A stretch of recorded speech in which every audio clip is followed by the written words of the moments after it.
Hello commanders, welcome to Biomentors classes online. I am doctor Jitendra Singh. तो बेटा हम आज पढ़ेंगे बायोटेक्नोलॉजी। तो बायोटेक्नोलॉजी में दो चैप्टर हैं आपके, principle and process and its application. Second है बायोटेक्नोलॉजी एंड इट्स एप्लीकेशन। ठीक है ना, दोनों चैप्टर बड़े इंपॉर्टेंट है। ऐसा कभी नहीं हुआ कि एग्जाम में इन चैप्टर से क्वेश्चन ना आया हो। ठीक है, और इस समय मैंने पहले भी आपसे कहा है कि क्रैश कोर्स में हम लोग बेसिकली एनसीईआरटी को पूरा कवर करने की कोशिश कर रहे हैं हम, लेकिन कई चीजें ऐसी होती है जो बियॉन्ड एनसीईआरटी वो भी एग्जाम में पूछी जाती है। पर इस बार मुझे लगता है थोड़े चांसेस कम है, क्योंकि साल भर स्कूल नहीं लगा है, तो जो कुछ भी होगा वो एनसीईआरटी से ही पूछा जाएगा। इसलिए एनसीईआरटी की हर एक लाइन बड़ी जरूरी है बेटा।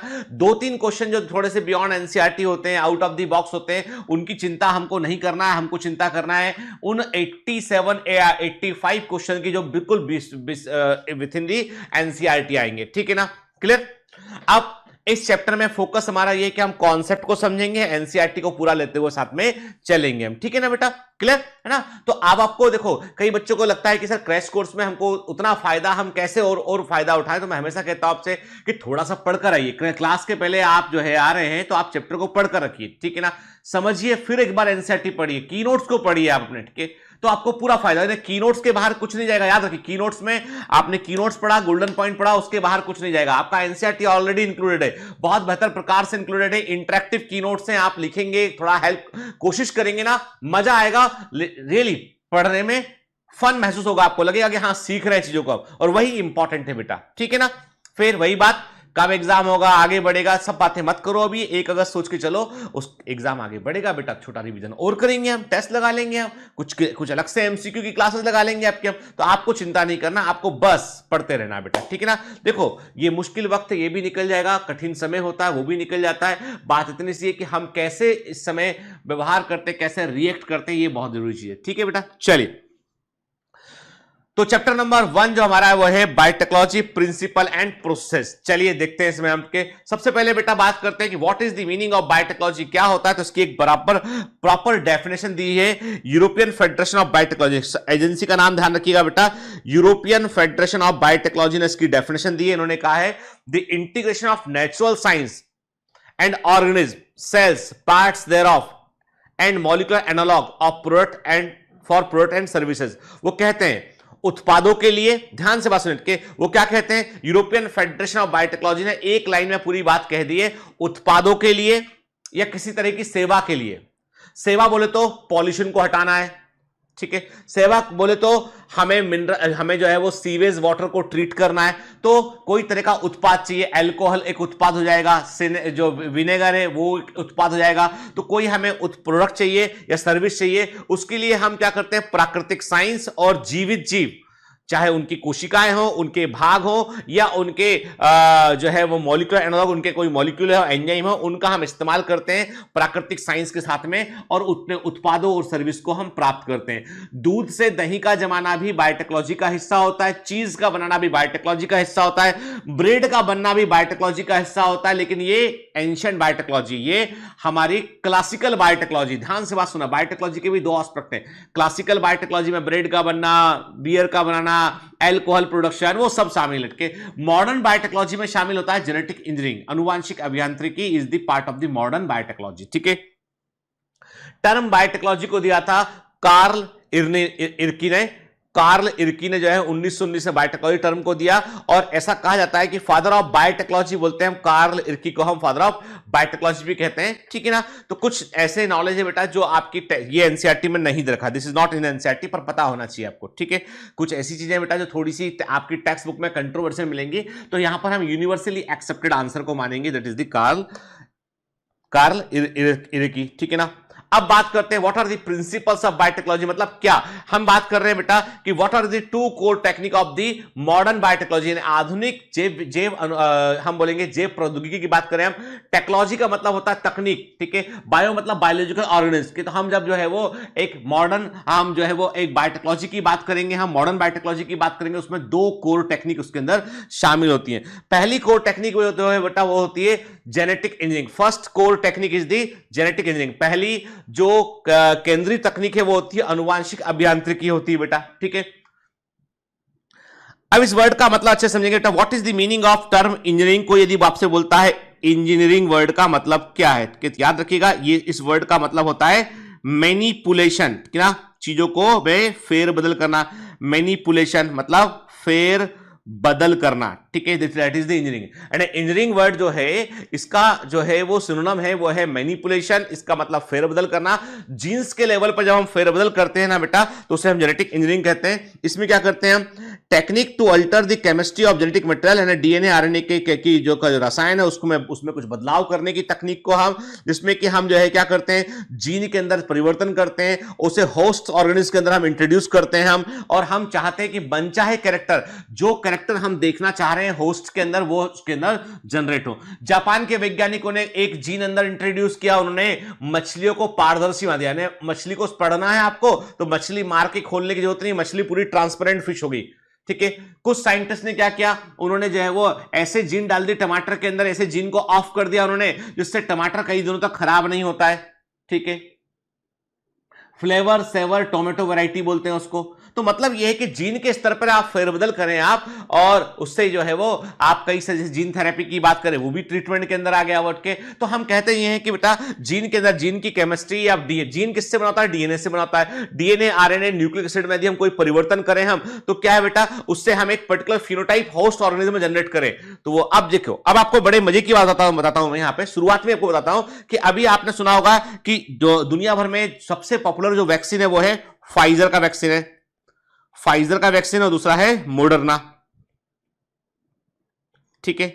ये दो वैक्सीन ऐसे हैं, ये दोनों के दोनों वैक्सीन जो है वो एमआरएनए टेक्नोलॉजी पर बेस्ड है। सुनिएगा बात, ये क्या है, जनरल नॉलेज की बात है, एंड जो मैं बता रहा हूं ये एक प्रकार से जनरल नॉलेज आपको बतला रहा हूं जो एग्जाम में आ भी सकता है। फाइजर और मॉडर्ना जो है इनकी जो वैक्सीन है वो एमआरएनए टेक्नोलॉजी पर बेस्ड वैक्सीन है। इन वैक्सीन में क्या कर रहे हैं कि वो जब वैक्सीन लगाते हैं तो आपकी बॉडी के अंदर वो एमआरएनए इंट्रोड्यूस करते हैं, ऐसा एमआरएनए जिसमें कि कोविड-19 के वायरस का प्रोटीन बनाने की सूचना होती है। वो एमआरएनए आपकी सेल के अंदर जाता है और आपकी सेल जो होती है उस एमआरएनए से राइबोसोम की हेल्प से प्रोटीन बनाती है, और वो प्रोटीन होते हैं स्पाइक प्रोटीन, वो होते हैं स्पाइक प्रोटीन होते हैं। और ये क्या करते हैं, ये प्रोटीन जो है एंटीजन के समान व्यवहार करते हैं, और इन प्रोटीन को हमारा इम्यून सिस्टम पहचान लेता है और कोरोना वायरस के खिलाफ एंटीबॉडी को वो तैयार कर लेता है। तो आप सोचिए, यानी हम आरएनए के लेवल पे हमने क्या किया, हमने एक एमआरएनए तैयार कर लिया, ऐसा एमआरएनए जो कि उस वायरस जो कोरोना वायरस है उसके प्रोटीन को कोड करता हो, तैयार किया हमने लेबोरेटरी में उसको, और ह्यूमन बॉडी में इंट्रोड्यूस कर दिया इसको हमने। सोचिए आप, तो ये एमआरएनए बेस्ड वैक्सीन है, ये फाइजर का और मॉडर्ना का वैक्सीन है। हमारे यहाँ जो कोवैक्सीन है वो न्यूट्रलाइज वायरस है, वो इनएक्टिवेटेड वायरस है उसके अंदर, पूरा वायरस उसके अंदर, लेकिन ये सबसे लेटेस्ट टेक्नोलॉजी है। इसके पहले इस लेटेस्ट टेक्नोलॉजी पर वैक्सीन नहीं बना था, ये सबसे लेटेस्ट टेक्नोलॉजी है एमआरएनए वैक्सीन, ठीक है।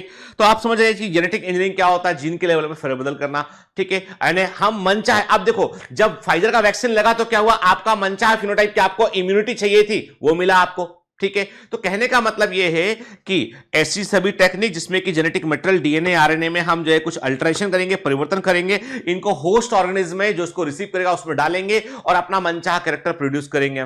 एक तो ये हो गया कोर टेक्निक। दूसरा होता है बायो प्रोसेस इंजीनियरिंग के। बायो प्रोसेस इंजीनियरिंग का मतलब ये होता है कि आप देखो बेटा, सिंपल सी बात है, कोई भी चीज जो होती है उसके लिए मान लो आपको कोई जेनेटिक इंजीनियरिंग कर रहा है तो you need good type of tools, आपको टूल्स की रिक्वायरमेंट होगी, आपको एक प्रॉपर इन्वायरमेंट की रिक्वायरमेंट होगी। तो यहां पर क्या बोलते हैं, हम कहते हैं कि यहां पर हम चाहते हैं कि बायो प्रोसेस इंजीनियरिंग में हम जो है क्या करते हैं, इस प्रकार से हम जो है वो माइक्रो ऑर्गेनिज्म को ग्रो करते हैं जिसमें कि कोई भी तरह का कॉन्टामिनेशन, कोई अशुद्धि ना आ सके उसमें, और हम चाहते हैं कि इस तरह के हम माइक्रो ऑर्गेनिज्म और ऐसे जीवों को हम आइडेंटिफाई करें जो हमारे लिए मनचाहे उत्पादों को ज्यादा मात्रा में बना सके, वो के बेहतर प्रकार के वैक्सीन, बेहतर प्रकार के एंटीबायोटिक्स, बेहतर प्रकार के एंजाइम हम जो है बड़ी क्वांटिटी में उनसे प्राप्त कर सके। तो ऐसे माइक्रो ऑर्गेनिज्म को भी लेबोरेटरी में तैयार किया जाता है। तो ये होती है बायो प्रोसेस इंजीनियरिंग होती है, ठीक है।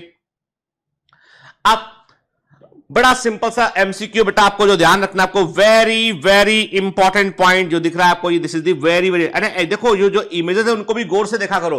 ये इमेज आपके ब्रेन के दूसरे, जैसे आप राइट हैंडर है तो आपका लेफ्ट वाला हिस्सा अधिक एक्टिव होता है, ठीक है। तो आपका जो राइट वाला हिस्सा है वो आपका इमेजेस को स्टोर करता है ब्रेन में, तो या ये जो इमेजेस है वो दिमाग में रह जाती हैं। आप देख रहे हो कि एक डीएनए डबल स्ट्रैंड डीएनए में एक फ्रेगमेंट को बदल के वहां पे लगा रहे हैं, ठीक है। आप देख के एक प्रकार से ये इमेज क्या शो करता है, शो करता है कि कैसे ऐसे आप जो है वो एक सिंगल नाइट्रोजन बेस के अंदर भी परिवर्तन कर सकते हैं आप। क्या तो जो स्टेप्स जो है जेनेटिक इंजीनियरिंग में इन्वॉल्व होते हैं वो स्टेप क्या है बेटा, वो स्टेप होते हैं इसमें डेवलपमेंट ऑफ रिकॉम्बिनेंट डीएनए। देखो बेटा, अब रिकॉम्बिनेंट डीएनए का मतलब क्या होता है, इसका मतलब होता है कि एक होता है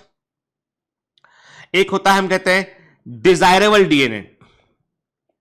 डिजायरेबल डीएनए मतलब ऐसा डीएनए, इसको हम बोलते हैं डीएनए ऑफ इंटरेस्ट।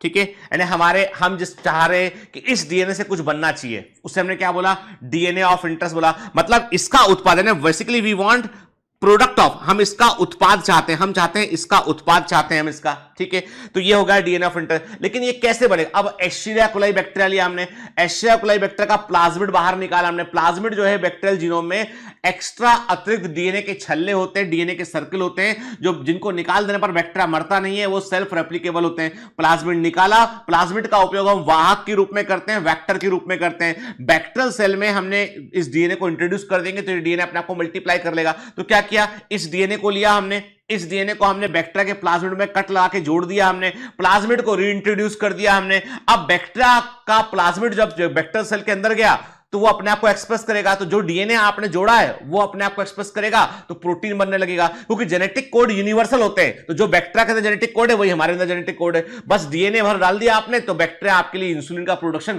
करने लगेगा। ह्यूमन इंसुलिन बैक्टीरिया से बना लेते हैं हम लोग। ठीक है, तो क्या देखिए steps involve in genetic engineering are development of recombinant DNA का विकास करना, जिससे हम आरएनए, रिकॉम्बिनेंट डीएनए क्या होता है, vector plus DNA of interest को हम जोड़ देंगे तो रिकॉम्बिनेंट डीएनए बनेगा। रिकॉम्बिनेशन मतलब एक नया संयोजन बनना बेटा, एक संयोजन बनना, दो चीजों को जोड़ के एक कॉम्बिनेशन को तैयार कर लेना। रिकॉम्बिनेशन, दो को लिया जोड़ दिया हमने के। क्लोनिंग ऑफ डिजायर्ड जीन, अब इस डिजायर्ड डीएनए को क्या किया हमने, इसका जो है उसको हमने क्लोनिंग कर लेते हैं, मल्टीपल कॉपीज तैयार कर लेते हैं इसके। हम के क्लोनिंग के लिए क्या करते हैं, हम क्लोनिंग के लिए जो है वो जीन को जो है वो सुटेबल होस्ट ऑर्गेनिज्म में बैक्टीरिया में इंट्रोड्यूस करते हैं, बैक्टीरिया मल्टीप्लाई करेगा, ये डीएनए भी अपने आप को मल्टीप्लाई कर लेगा। ठीक है, तो transfer of clone gene into the suitable host organism, याद रखिएगा। ठीक है, आप क्या चाहते हैं, आप चाहते हैं कि जीन जो है वो अपनी क्लोनिंग कर ले। क्लोनिंग कर ले मतलब अपनी मल्टीपल कॉपी को वो तैयार कर ले ताकि आपको मल्टीपल प्रोडक्शन आपका। अब देखो ये इंटरेस्टिंग बात ये कि बायोटेक्नोलॉजी में क्या होता है कि एक बार की मेहनत किया आपने, बैक्टीरिया में जीनोम को डाल दिया आपने, बैक्टीरिया मल्टीप्लाई करेगा, जीनोम मल्टीप्लाई कर जाएगा। बैक्टीरिया 1 से 10,000 हो गए, 10,000 से 1 लाख हो गए, 10 लाख हो गए, मिलियंस और बिलियंस ऑफ बैक्टीरिया हो गए, सबके अंदर वो जीनोम पहुंच जाएगा और आपका प्रोडक्शन भी लगातार बढ़ता रहेगा। लेकिन एक शर्त है उसके लिए कि जो वेक्टर आप इस्तेमाल कर रहे हैं, जो प्लाज्मिड या वेक्टर आप इस्तेमाल कर रहे हैं डीएनए को मल्टीपल कॉपी तैयार करने के लिए, रिकॉम्बिनेंट डीएनए की मल्टीपल कॉपी तैयार करने के लिए जो आप वेक्टर इस्तेमाल कर रहे हैं उसके पास अपने आप को रेप्लिकेट करने की क्षमता होना चाहिए। हर डीएनए अपने आप को रेप्लिकेट नहीं कर सकता है जब तक कि उसके पास एक बटन ना हो। भाई मान लीजिए मैं आपसे बोलूं कि यहां पे इतने सारे बल्ब लगे हुए हैं, इन बल्ब को चालू करने का यदि बटन नहीं होगा, स्विच नहीं होगा, तो क्या चालू हो जाएंगे? नहीं चालू होंगे वो। There must be a switch, कहीं ना कहीं कोई ऐसी चीज है जिस सीक्वेंस से मालूम चलता है कि हां अब हमें काम आगे बढ़ाना है। तो वही एक बैक्टीरियल डीएनए के अंदर, प्लाज्मिड के अंदर हम बात करें तो वहां पर जो है देयर इज ए पॉइंट से हम बोलते हैं ओरी, ओरिजिन ऑफ रेप्लिकेशन पॉइंट, उसे हम ओरी बोलते हैं या ओरिजिन ऑफ रेप्लिकेशन पॉइंट बोलते हैं। मतलब ये यदि ये हिस्सा नहीं होगा प्लाज्मिड के अंदर तो प्लाज्मिड अपने आप को मल्टीप्लाई नहीं कर पाएगा। याद रखिए, चाहे मैन बैक्टीरियल जीनोम हो चाहे प्लाज्मिड हो, मतलब जब तक ओरी वाला हिस्सा नहीं होगा जो है डीएनए के अंदर, डीएनए अपनी मल्टीपल कॉपी तैयार नहीं कर सकता है, नहीं कर सकता है, नहीं कर सकता है। ठीक है, तो मतलब ये बड़ा इंपॉर्टेंट हिस्सा होता है। तो कभी भी गलती से भी यहां पे कट मत लगाना। यदि प्लाज्मिड में कट लगा के आपको फॉरेन डीएनए जोड़ना है तो please avoid cut at the origin of replication point. तब आपको ओरिजिन ऑफ रेप्लिकेशन पॉइंट पर कट नहीं लगाना है। समझ गए बात को? क्लियर? चलिए, The specific DNA sequence in the chromosome that can initiate DNA replication उसे ओरी कहते हैं हम बेटा। The foreign DNA introduced into the host genome has to be linked to the ORI to the host chromosome for the gene to be multiplied। देखो मतलब ये कि फॉरेन जीन जो इंटरेस्टेड जीन, जो आपका इंसर्टेड जीन है बेटा, उसको आपने यहां पे इंसर्ट किया हुआ है, ओरी के पास इंसर्ट किया, पर ओरी वाले हिस्से में गलती मत करना। इस स्टेटमेंट को लेकर बेटा आप जो है वो इस स्टेटमेंट को लेकर आप कंफ्यूज मत रहना। कभी भी फॉरेन डीएनए को हम ओरी वाले सीक्वेंस के अंदर नहीं डालेंगे। यदि आपने डाला तो ओरी वाला सीक्वेंस काम नहीं कर पाएगा, उसका सीक्वेंस ब्रेक हो जाएगा, तो वो डीएनए रेप्लिकेट नहीं कर पाएगा। आपको उसके पास जोड़ना है ताकि जो है वो ओरी वाला हिस्सा रेप्लिकेट करेगा तो आपका डीएनए ऑफ इंटरेस्ट भी रेप्लिकेट कर जाएगा, याद रखिएगा। ठीक है, क्लियर। देन क्लोनिंग का मतलब क्या हो गया बेटा? It is the process of making multiple identical copies of the template DNA. अब भाई सिंपल सी बात है, बैक्टीरिया मल्टीप्लाई करेगा तो आपका डीएनए भी जो है वो उसकी भी मल्टीपल कॉपीज जो है वो तैयार हो जाएंगी बेटा। ठीक है। प्लाज्मिड क्या होता है? मैंने आपको बताया बेटा, प्लाज्मिड होता है एक्स्ट्रा क्रोमोसोमल डीएनए। बैक्टीरिया में मुख्य जीनोम के अलावा जो एक्स्ट्रा डीएनए होता है जो अपने आप को रेप्लिकेट कर सकता है, ऑटोनोमस रेप्लिकेशन कर सकता है, उसे हम प्लाज्मिड कहते हैं। प्लाज्मिड का उपयोग हम वेक्टर के रूप में करते हैं बेटा, और ये वेक्टर जो होते हैं वो जेनेटिक इंजीनियरिंग में हमारे बड़े काम के होते हैं, क्योंकि इनको हम बाहर निकाल के फॉरेन डीएनए को जोड़ेंगे और वापस से रीइंट्रोड्यूस कर देंगे हम। ठीक है, इसलिए इनको व्हीकल या वेक्टर कहते हैं। ठीक है, अब याद रखिएगा बेटा, प्लाज्मिड की खास बात ये होती है, प्लाज्मिड की मजे की बात ये होती है कि प्लाज्मिड याद, अब देखो थोड़ा सा मैं आपको जो है किंगडम मोनेरा वाला एक हिस्सा बताऊंगा यहां पे कि प्लाज्मिड होते हैं एस्चेरिया कोलाई में प्लाज्मिड तीन तरह, एस्चेरिया कोलाई में प्लाज्मिड तीन तरह के होते हैं। एक होता है एफ प्लाज्मिड, ठीक है, जो बैक्टीरिया में सेक्सुअल रिप्रोडक्शन में रोल प्ले करता है, कॉन्जुगेशन में।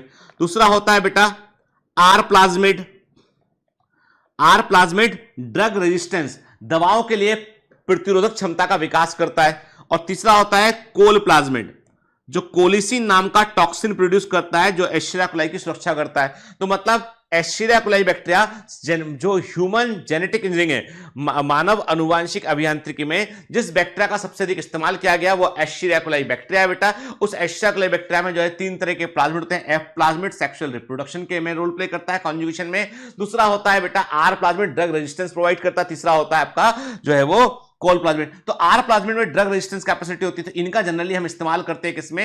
इनका इस्तेमाल करते हैं हम एज ए वेक्टर यूज करते हैं इनको हम। ठीक है, तो क्या होता है एंड इनमें एंटीबायोटिक रेजिस्टेंट जीन पाए जाते हैं। The genes in certain microorganism that bestow on them the ability to grow in the presence of specific antibiotic of gene. मैंने कहा ना कई बार हमारे बॉडी में कुछ एंटीबायोटिक काम नहीं कर पाते हैं, कारण ये कि बैक्टीरिया उनके प्रति रेजिस्टेंट होता है। और मैंने जो है एस्चेरिया कोलाई में मैंने सबसे अधिक एंटीबायोटिक रेजिस्टेंस देखा है मैंने एस्चेरिया कोलाई का। ऐसे लोग जिनको बार बार यूरिनरी ट्रैक्ट इन्फेक्शन होता है, मैं डॉक्टर हूं तो इस बारे में बात कर सकता हूं, तो ऐसे लोग जिनको बार बार यूरिनरी ट्रैक्ट इन्फेक्शन होता है, बार बार पेशाब का इन्फेक्शन या यूरिनरी ट्रैक्ट में इन्फेक्शन होता है, याद रखिएगा कि आपको क्या करना चाहिए। यदि बार बार यूटीआई हो रहा है तो आपको जो है पेशाब की जांच कराना चाहिए आपको, और उसमें आपको कल्चर और सेंसिटिविटी कराना चाहिए। कल्चर और सेंसिटिविटी का मतलब है कि पेशाब में यदि बैक्टीरिया प्रेजेंट है तो उस बैक्टीरिया को लेबोरेटरी में कल्चर किया जाता है।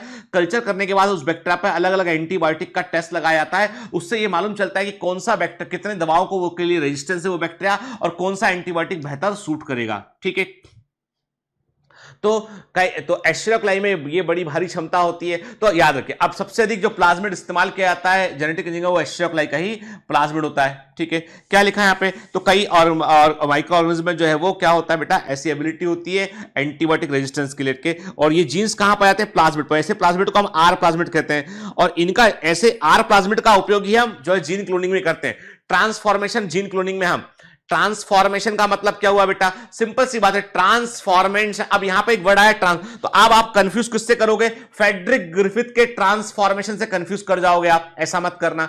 जब हम बायोटेक्नोलॉजी में ट्रांसफॉर्मेशन की बात करते हैं तो कहने का मतलब यह है कि जिस बैक्टीरिया में रिकॉम्बिनेंट डीएनए इंट्रोड्यूस हो गया, जिस बैक्टीरिया में रिकॉम्बिनेंट डीएनए चला गया, तो वो हमारे लिए हमारा मनचाहा प्रोटीन बनाएगा कि नहीं बनाएगा? भाई रिकॉम्बिनेंट डीएनए में क्या डाला आपने? रिकॉम्बिनेंट डीएनए में आपने अपना मनचाहा जीन बैक्टीरिया में इंट्रोड्यूस कर दिया, तो बैक्टीरिया अब जो प्रोटीन बनाएगा वो आपके लिए बनाएगा। तो पहले वाले नॉर्मल बैक्टीरिया से वो अलग हो गया। तो मतलब नॉन ट्रांसफॉर्मेंट और ट्रांसफॉर्मेशन इज ए टर्म, इसका मतलब है रूप बदल गया। क्या रूप बदल गया? अब आपके लिए प्रोटीन बनाने वाला बैक्टीरिया बन गया। पहले वो आपके लिए प्रोटीन नहीं बना रहा था, अब आपके लिए प्रोटीन बनाने लगा, है ना बेटा? ये भी ट्रांसफॉर्मेशन हुआ। ठीक है, देखो कैसे होता, आप देखो समझो इसको, एक एक स्टेप को बड़े ध्यान से हम देखते हैं यहां पे। ठीक है, वेक्टर है बेटा प्लाज्मिड। ठीक है, वेक्टर लिया हमने, डीएनए ऑफ इंटरेस्ट लिया हमने, एक डीएनए लिया हमने, टारगेट जीन को अलग निकाला हमने, वेक्टर को हमने रेस्ट्रिक्शन एंजाइम से कट लगाया। रेस्ट्रिक्शन एंजाइम जो होते हैं वो केमिकल नाइफ होते हैं, they are the chemical knife, ठीक है, चाकू होते हैं, रासायनिक चाकू होते हैं काटने वाले, काटा हमने इसको, काट के हमने टारगेट जीन को इसमें जोड़ दिया, देखो क्या बन गया, रिकॉम्बिनेंट वेक्टर बन गया। और रिकॉम्बिनेंट वेक्टर को क्या किया हमने, बैक्टीरिया में रीइंट्रोड्यूस कर दिया हमने, बैक्टीरिया में रीइंट्रोड्यूस किया तो क्या हो गया, ये इसका ट्रांसफॉर्मेशन हो गया, टारगेट जीन जो है वो बैक्टीरिया के अंदर चला गया। अब बैक्टीरिया जो है वो अपने आप को मल्टीप्लाई करेगा तो आपका जीन भी एम्पलीफाइड रहेगा, उसकी मल्टीपल कॉपी बन जाएंगी।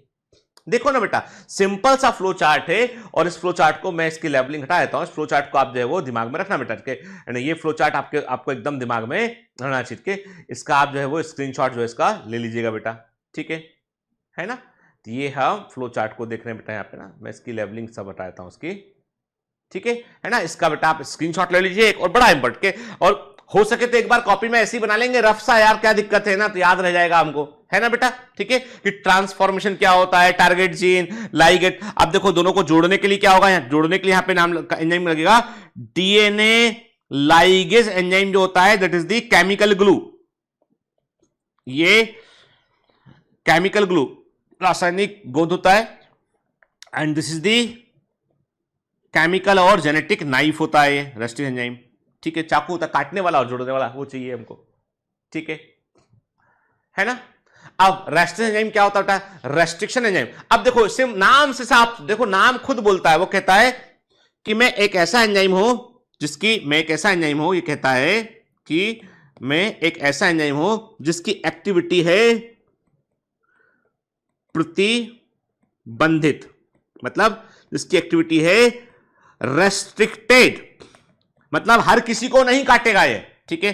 क्यों रेस्ट्रिक्टेड है, क्योंकि मैं एक स्पेसिफिक डीएनए सीक्वेंस को ही काट सकता हूं, ठीक है, केवल और केवल स्पेसिफिक डीएनए सीक्वेंस को ही मैं काट सकता हूं, इसलिए मेरी एक्टिविटी रेस्ट्रिक्टेड है, मैं हर किसी डीएनए में कट नहीं लगा सकता हूं। ये कौन कह रहा है, ये रेस्ट्रिक्शन एंजाइम अपने आप से कह रहा है। वो कहता है मेरा पूरा नाम तो याद रखेगा बेटा, तो कभी एग्जाम में गलती नहीं होगी। वो कहता है मेरा पूरा नाम है रेस्ट्रिक्शन एंडोन्यूक्लियस। क्या बोलता है, वो कहता है मेरा पूरा नाम है रेस्ट्रिक्शन एंडोन्यूक्लियस। वो कहता है देखो नाम के आगे एज लगा है, मतलब मैं एंजाइम हूं, न्यूक्लिक एसिड पे काम करता हूं, न्यूक्लियस हूं, न्यूक्लिक एसिड पे काम करता हूं और एक एंजाइम हो तो न्यूक्लियस हो गया। और मैं हमेशा डीएनए को अंदर से काटता हूं, बाहर से नहीं काटता, अंदर से काटता हूं, तो एंडोन्यूक्लियस हो गया। लेकिन मेरी एक्टिविटी लिमिटेड है, इसलिए मैं रेस्ट्रिक्शन एंडोन्यूक्लियस हो गया मैं। तो ये स्पेसिफिक फ्रेगमेंट को काटते हैं बेटा, इनको मॉलिक्यूलर सीजर भी कहते हैं। ये डीएनए को स्पेसिफिक सीक्वेंस पे ही काटते हैं बेटा, ठीक है ना।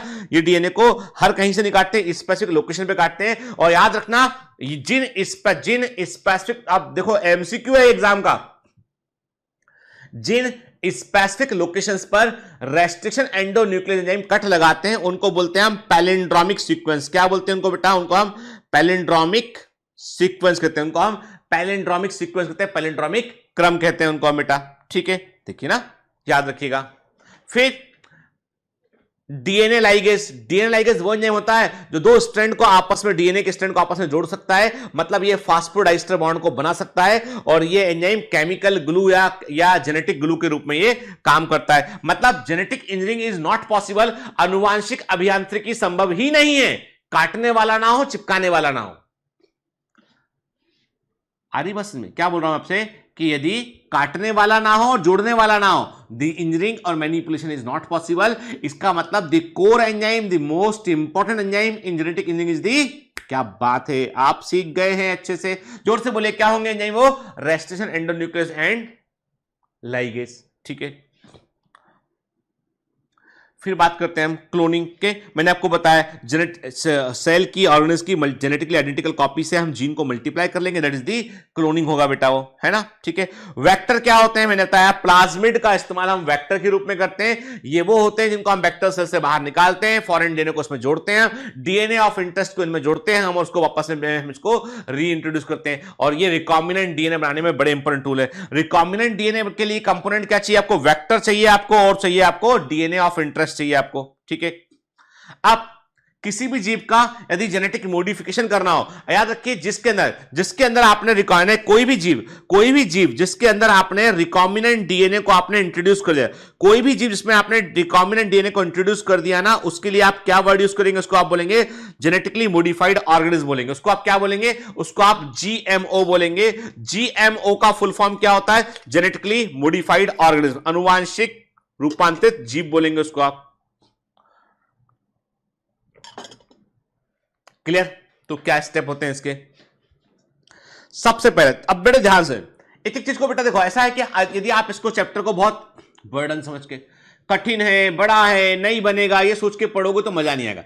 आप इसको केवल जानने के लिए पढ़िए कि क्या होता है। और आपको बता दूं मैं, आप लोग मेहनत कर रहे हैं, खूब मेहनत कर रहे हैं, ईश्वर करेगा सब बढ़िया होगा और आप एमबीबीएस तक पहुंचेंगे। आप एमबीबीएस करेंगे, एमडी करेंगे, डीएम करेंगे। पर मेरी बात का बुरा मत मानना, पर कुछ बच्चे, देखो बेटा कंपटीशन है, सीटें लिमिटेड है, कुछ बच्चे ऐसे हैं जो कुछ किनारे पर कहीं रह जाएंगे। मेहनत करेंगे पर कुछ बच्चे किनारे पर कहीं रह जाएंगे जिनका नहीं सिलेक्शन होगा। अब वो क्या करें? एक तो नेक्स्ट अटेम्प्ट की तैयारी करेंगे वो, है ना, यदि पहला या दूसरा अटेम्प्ट है, या मान लीजिए कोशिश करके अब उनको लगता है कि नहीं भाई अब नेक्स्ट हम नहीं कर पाएंगे, क्या करें? तो मैं कहता हूं आपसे, आने वाला वक्त जो है बायोटेक्नोलॉजी का है। जितना बैक्टीरियोलॉजी, वायरोलॉजी सब है ना, अभी सोचो, अभी जो वैक्सीन बनाया, फाइजर का वैक्सीन जो बनाया वो बायोटेक्नोलॉजिस्ट ने बनाया है। जितने वैक्सीन बनते हैं बगैर बायोटेक्नोलॉजी के वैक्सीन बनाना आज पॉसिबल नहीं है। आज जो भी बड़ी चीज है, जो भी आज बड़ा बड़ा खोज है, बड़ी चीज है कि बीमारियों से लड़ना है, कैंसर का ट्रीटमेंट ढूंढना है, we need genetic engineers and biotechnologist, उनकी रिक्वायरमेंट। डॉक्टर नहीं, डॉक्टर तो ट्रीटमेंट कर रहे हैं। मैं क्लियर कर दूं उठ के, यदि आप मेरे को कंपेयर करोगे ना एक बायोटेक्नोलॉजिस्ट से, तो मैं अपने आप को, मतलब मुझे ऐसा बोलना नहीं चाहिए पर मैं अपने आप को सच में कमतर पाऊंगा। जो सच्चाई है वो बोलूंगा, जो फैक्ट है मैं बोलूंगा कि मुझे लगेगा कि यार ये जो जैसे फाइजर में मैं नाम भूल रहा हूं मैडम का, जिन्होंने वैक्सीन खोजा है, वो उनका बड़ा अच्छा सा नाम है, ठीक है। मेरे पास, मैं आपको बता, एक मिनट, मैं आपको एक बड़ी इंटरेस्टिंग बात मैं आपको बताता हूं। मैंने कहीं मेरी डायरी में मैंने इसको नोट भी कर रखा है। मैं बहुत जो है वो हर चीज को जो है मैं अपनी हर चीज को मैं नोट डाउन भी करता हूं, लिख के रखता हूं। मेरी डायरी है, पूरा सब चीजें इसमें कायदा ये लिखा होता है इसमें। तो इसमें लिखा है मैंने इसमें कि जो हमारा कोवैक्सीन है, उसकी जो चीफ साइंटिस्ट है, जो उसमें इन्वॉल्व है, जो भारत बायोटेक की हेड भी हैं, सुचित्रा ईला है, ठीक है। मॉडर्ना में कैटलिन कैरिको हैं, और एस्ट्राजेनेका जो कोविशील्ड है उसमें सारा गिलबर्ट है। फाइजर की जो है वो है ओजलेन टुरेसी, फाइजर की, ठीक है। और जॉनसन की जो है वो है हनेक शूटमेकर। सभी लड़कियां हैं, सभी महिलाएं हैं, सभी मदर्स हैं। बहुत इंटरेस्टिंग बात है। आप सोचिए ना कि ये सुचित्रा ईला, कैटलिन कैरिको, सारा गिलबर्ट, ओजलेन टुरेसी, हनेक शूटमेकर, ये 5 लोग ऐसे हैं फोड़ दिया जिन्होंने जो है वो कोरोना वायरस को मुंह तोड़ जवाब देने के लिए वैक्सीन को तैयार किया इन्होंने। और ये हैं वो साइंटिस्ट, ये हैं। अब यदि आप बोलेंगे कि सर आप और ओजलेन टुरेसी में मतलब कौन बड़ा भारी काम कर गया, तो मैं बोलूंगा भैया ओजलेन टुरेसी को जो है मेरी तरफ से जो है वो बहुत बड़ा सलाम, बहुत बड़ा जो है वो नमस्कार, कि भैया आप जो कर रही हैं वो उसके सामने तो कुछ भी नहीं है। I can treat a patient, but आपने जो वैक्सीन बनाया उसने मिलियंस ऑफ लोगों को लगाने के बाद उतने लोगों का जो है वो लाइफ को उन्होंने सेव किया, ठीक है। तो बायोटेक्नोलॉजी, याद रखिए, किसी नौकरी का बेटा कभी कोई भविष्य नहीं होता, भविष्य होता है इंसान का जो कर रहा है काम। मैं कह रहा हूं बार बार आपसे, ठीक है, कि आप ये सोचते हैं कि डॉक्टर बनने के बाद बहुत बड़ा परिवर्तन होगा, ये बात अलग है, आप कर सकते हैं। पर याद रखिए, जो नहीं भी किसी कारण से बन पाए हैं ना, तो उनको भी जिंदगी में कभी निराश होने की जरूरत नहीं है। क्योंकि बेटा क्या होता है कि ये लोग भी कुछ सोचे होंगे मन में, कुछ किया करना है, कुछ और भी सोचा होगा, होते होते कुछ और हो गया। ईश्वर ने हमारी बहुत सारी चीजें हमारे लिए तय कर रखी हैं। इसलिए मैं कहता हूं आपसे, सफलता मिलती है, बहुत अच्छी बात है, मंजिल तक जाते हैं, टॉप करते हैं, लेकिन कभी बेटा है ना, नहीं मिलती है ना, तो हारना नहीं है। जिंदगी में 2 ही चीजें होती है बेटा, जीत मिलती है या सीख मिलती है। सीख मिली तो और अच्छा होगा, जीत मिली तो अच्छा हो ही चुका है, जीत मिली तो अच्छा हो ही चुका है, सीख मिली तो आगे अच्छा होगा। तो बेटा हार कहां है यहां पे? कहीं नहीं है ना, ठीक है। चलिए तो लौट के आते हैं वापस, बाबा वाली बातें नहीं करते, लौट के आते हैं, पढ़ाते हैं हम ये ना। तो सबसे पहले identification of desired DNA fragment. सबसे पहले ये पहचानो कि तुमको चाहिए क्या।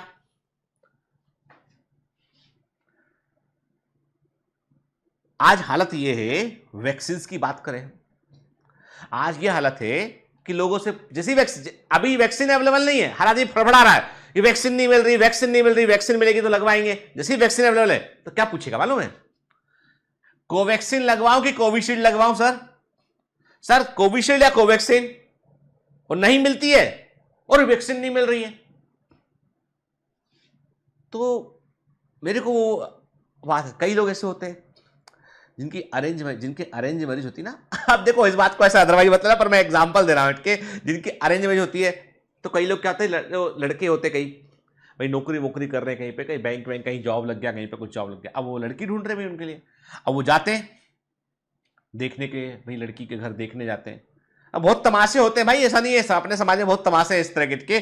तो वो जो तमाशा नंबर 1 की भाई एक लड़की देखने गए, 2 लड़की देखने गए, 3 लड़की, कभी बोल दिया कि थोड़ी सी हाइट कम है, कभी बोल दिया थोड़ा सांवलापन है, कभी बोल दिया बाल घुंघराले हैं मुझे पसंद नहीं है, कभी बोल दिया ऐसा है, कभी बोल दिया कि उसकी मम्मी मुझे बहुत तेज लगी, कभी बोल दिया कि उसके पिताजी मुझे बहुत तेज लगे। ऐसे ज्ञान लगा लगा के 25-30 रिश्ते जो है वो नहीं किए। अब भाई जिसकी जहां थी होगी शादी। अब वो जो लड़के हैं अपना मोहनलाल बाबू, अब उनकी प्रॉब्लम यह है कि अब उम्र हो रही है, अब ढूंढ रहे हैं तो अब मिल नहीं रही है। अब कोई सब लड़की वाले बोलते हैं भी लड़का उम्र में ज्यादा है, लड़का ज्यादा उम्र का भी हम नहीं करेंगे। अभी प्रॉब्लम दूसरी होगी, अब कोई मिल नहीं रहा है, जब मिल रहा था तो चुन रहे थे उसमें से, समझ गए? और चुनाव जो होता है ना, चाहे वो किसी भी फॉर्म में मैरिज में चुनाव हो, अरेंज में, लव मैरिज में, कहीं भी कोई चुनाव हो ना, फाइनली बस अब रहने दो, आगे बात नहीं करेंगे। फाइनली ये है कि उसका परिणाम सब एक बराबर ही होता है। ऐसा नहीं है, हर जगह आपको अपनी बात माननी पड़ेगी, मतलब आपको बात माननी पड़ेगी, और आपको जो है वो समझा रहा हूं सब सारे लड़कों को भी, आपको जो है वो बाकायदा मतलब यू हैव टू सरेंडर। इतनी सी बात, एक लाइन में मैंने बात पूरी कह दी है। अब क्या मेरे घर के अंदर अभी भारती भी घर पर है ना, तो भी सुन लेगी, तो फिर क्या ये लेक्चर सब बंद हो जाएगा। तो अभी इतनी सी बात है कि पहले पहचानो भैया चाहिए क्या, है ना। तो डिजायर्ड फ्रेगमेंट के यानी आप क्या करेंगे, पहले आप जो है डिजायर्ड डीएनए फ्रेगमेंट को आप आइडेंटिफाई करेंगे कि भाई कौन सा करेक्टर चाहिए उनके। फिर उसके बाद आप इस डिजायर्ड डीएनए फ्रेगमेंट को सुटेबल होस्ट में, कि किस किस बैक्टीरिया का होस्ट का यूज करना, उसमें आप उसको इंट्रोड्यूस करेंगे आपके। फिर आप फॉरेन डीएनए को उस होस्ट के अंदर मेंटेन करेंगे, और चाहेंगे आपकी ये अपने आप को मल्टीप्लाई कर ले, जिससे कि आपके पास मल्टीपल कॉपीज आए। एक बैक्टीरिया कैसे करेगा, एक बैक्टीरिया तो डिस्ट्रॉय करेगा तो प्रॉब्लम हो जाएगी, तो आप मल्टीपल कॉपीज को तैयार करेंगे, जीन क्लोनिंग करेंगे उसकी आप, ठीक है। तो देखिए अब कहने का मतलब है, फॉरेन डीएनए को आइडेंटिफाई करके सबसे पहले आपको क्या करना पड़ेगा, उसे जोड़ना पड़ेगा, रिकॉम्बिनेंट डीएनए को तैयार करना पड़ेगा। First artificial recombinant DNA, this is the expected question, MCQ है, एक्सपेक्टेड एमसीक्यू है 2021 में, ठीक है। It was achieving bye linking a gene encoding antibiotic resistance with native plasmid, ठीक है। तो देखो याद रखिए, पहली बार रिकॉम्बिनेंट डीएनए तैयार करने के लिए जिन बैक्टीरिया का इस्तेमाल किया गया वो था साल्मोनेला टाइफिमोरियम। क्या था? Salmonella typhimurium. इसको कैसे किया गया बेटा? Achieved by linking a gene encoding antibiotic resistance with a native plasmid and autonomously replicating circular chromosomal DNA. Salmonella typhimurium का जो है वो प्लाज्मिड था, उसमें एक उन्होंने एंटीबायोटिक रेजिस्टेंस जीन को इनकोड कर डाला उसमें, ठीक है ना। और इसको किसने किया था? 1972 में इसको हर्बर्ट बोहेर और स्टैनले कोहेन ने किया था। And this was the beginning of the genetic engineering. कहा जाता है this was the beginning of the genetic engineering के। हालांकि हम पॉल वर्क को हम फादर ऑफ जेनेटिक। हे, माफ कीजिए बीच में डिस्टर्ब करने के लिए। तो कैसा लगा आपको ये लेक्चर? अच्छा लगा तो चलो चैनल सब्सक्राइब करते हैं और बेल आइकन प्रेस करते हैं। औरों तक पहुंचाने में हमारी मदद कीजिए, शेयर कीजिए और सब्सक्राइब कीजिए, क्योंकि बायो मेंटर्स आपका अपना परिवार है। बाय बाय, चलो कंटिन्यू करते हैं। इंजीनियरिंग कहते हैं, फादर ऑफ जेनेटिक इंजीनियरिंग हम पॉल वर्क को कहते हैं। लेकिन इस पहली बार जेनेटिक इंजीनियरिंग की शुरुआत की थी एंड इसको जिन्होंने रिकॉम्बिनेंट डीएनए को तैयार किया था स्टैनले कोहेन और हर्बर्ट बोहेर ने 1972 में। बैक्टीरिया था साल्मोनेला टाइफिमोरियम, उसमें उन्होंने एंटीबायोटिक रेजिस्टेंस जीन को इंट्रोड्यूस किया उसके प्लाज्मिड के अंदर, ठीक है ना। Clear? They isolated the antibiotic resistant gene by cutting off the piece of DNA of a plasmid। एक डीएनए काटा उन्होंने और प्लाज्मिड में इंट्रोड्यूस किया उन्होंने, ठीक है बेटा, है ना। देखा हमने, ये हमें दिखाई पड़ा स्टैनले कोहेन एंड हर्बर्ट बोहेर, ठीक है ना। क्लियर? चलिए ये स्लाइड डिस्कस हो चुकी है ऑलरेडी। फिर देख कटिंग ऑफ डीएनए, अब देखो डीएनए को स्पेसिफिक लोकेशन पर काटने के लिए आपको मॉलिक्यूलर सीजर चाहिए होते हैं, वो रेस्ट्रिक्शन एंजाइम होते हैं बेटा, ठीक है ना। और कटे हुए डीएनए को जोड़ने के लिए आपको डीएनए लाइगेज चाहिए होता है, मतलब इन दो एंजाइम के बगैर जेनेटिक इंजीनियरिंग पॉसिबल नहीं होता है बेटा, ठीक है। फिर इस डीएनए को हम जो है एस्चर कोलाई में ट्रांसफर कर देते हैं, और इसके बाद क्या होता है कि ये एस्चर कोलाई बैक्टीरिया जो होता है इस प्लाज्मिड को डीएनए पॉलीमरेज का इस्तेमाल करेगा, इसकी मल्टीपल कॉपीज को तैयार कर लेगा, मतलब जीन क्लोनिंग हो जाएगा वो, है ना, ठीक है, पहले ही बात कर चुके हैं। फिर What are the tools of the recombinant DNA technology? recombinant DNA technology के tools क्या होते हैं, क्या उपकरण होते हैं, उसकी हम बात कर रहे हैं बेटा। याद रखिए यहां पर उपकरण में आपको जो है मैंने कहा ना बेटा, आपको रेस्ट्रिक्शन एंजाइम चाहिए होता है किसके लिए, to cut and selected position पे डीएनए कट करने के लिए, और याद रखिएगा वेक्टर को कट करने के लिए और डिजायर्ड डीएनए को कट करने के लिए सेम रेस्ट्रिक्शन एंजाइम का आप इस्तेमाल करेंगे, सेम रेस्ट्रिक्शन एंजाइम का आप इस्तेमाल करेंगे किसके लिए, वेक्टर में कट लगाने के लिए, और जो फॉरेन डीएनए उसमें कट लगाने के लिए, तभी एक समान कट लगेंगे, तभी वो जुड़ पाएगा, फिक्स हो पाएगा आपस में वो, ठीक है। फिर लाइगेज एंजाइम, ये दो एंजाइम सबसे इंपॉर्टेंट, नंबर 1 नंबर 2 के। लाइगेज एंजाइम जो होता है वो डीएनए के रिकॉम्बिनेंट डीएनए में डीएनए फ्रेगमेंट को जोड़ने का काम आता है। पॉलीमरेज एंजाइम क्या काम आता है, ये डीएनए की मल्टीपल कॉपी है, ओरी वाले हिस्से से डीएनए रेप्लिकेट करना शुरू करेगा, मल्टीपल कॉपी बनाने में काम आता है। वेक्टर क्या होते हैं बेटा, वेक्टर होते हैं प्लाज्मिड, जो कि जिनका हम इस्तेमाल करते हैं foreign DNA DNA of interest को जोड़ने के लिए। होस्ट ऑर्गेनिज्म क्या होता है, इसमें वेक्टर को हम इंट्रोड्यूस करते हैं, और होस्ट ऑर्गेनिज्म अपने आप को मल्टीप्लाई करता है, तो जीन अपने आप को मल्टीप्लाई, जीन का एम्प्लीफिकेशन हो जाता है उससे, क्लियर, ठीक है। अब क्या कहा मैंने आपसे कहा कि रेस्ट्रिक्शन एंजाइम क्या है, they are the molecular seizures.